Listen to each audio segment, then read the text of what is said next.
Tattooing dates at least as far back as the Bronze Age. A 5,000-year-old body found in a European glacier had several tattoos on his skin. Archaeologists have even uncovered what they believe are Stone Age tattooing instruments, sharp bone needles and clay discs containing mineral pigments.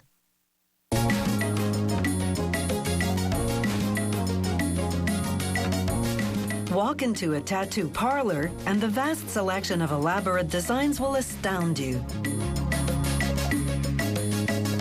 Once you make your choice, the tattoo artist traces the image.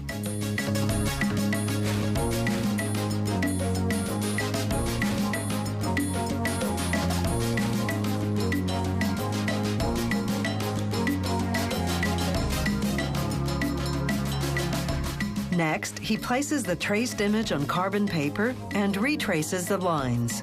This creates a carbon outline of the tattoo on the reverse side. The artist will use this blueprint, as it's called, as his guide.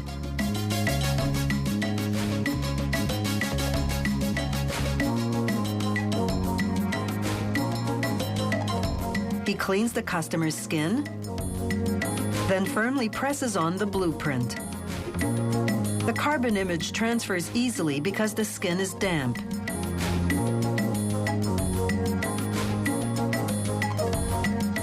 Now it's time to construct the needles. Most tattoos require 2 needles, one to make the outline of the image, the other to shade and color it in. Each needle is made up of as many as 20 smaller needles.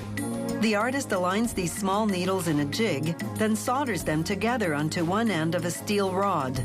There's an eye on the other end. The number of small needles in a needle depends on the tattoo design, how thick its lines are, how big its colored areas are. The finished needles go into an autoclave to be sterilized. That takes 20 minutes at precisely 170 degrees Celsius. The tattoo artist uses that time to assemble the tattoo gun. After cleaning the frame with rubbing alcohol, he installs the motor called the coil. When an electric current runs through the coil, it oscillates the needle at up to 50 times per second. Once the 2 needles are sterilized, he takes the one for outlining, called the liner, and slides it into the tattoo gun. He hooks the eye on the other end onto the spring. As the spring moves back and forth, it moves the needle up and down. The tattoo artist stops and starts it with a foot pedal, like a sewing machine.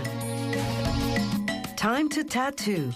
He turns on the power supply to 10 volts and dabs the needle in the ink cap. The gun sucks up the ink. Some petroleum jelly on the skin helps the needle glide more easily. He begins by tracing the lines of the blueprint.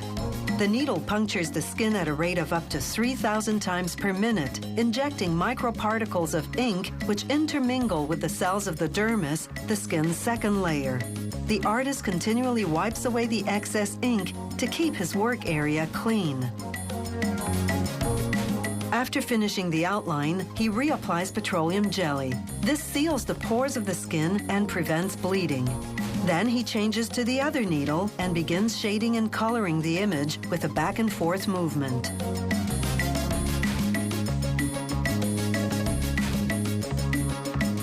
He applies one color at a time, overlapping them to ensure thorough and even coverage.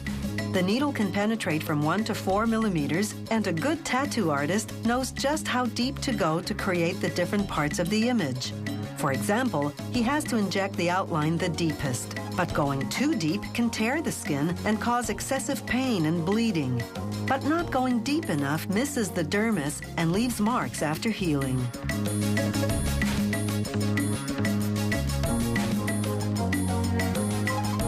The cells of the dermis are remarkably stable, so tattoos last a lifetime. This tattoo has taken approximately 45 minutes to do from start to finish. The area will dry and scab over.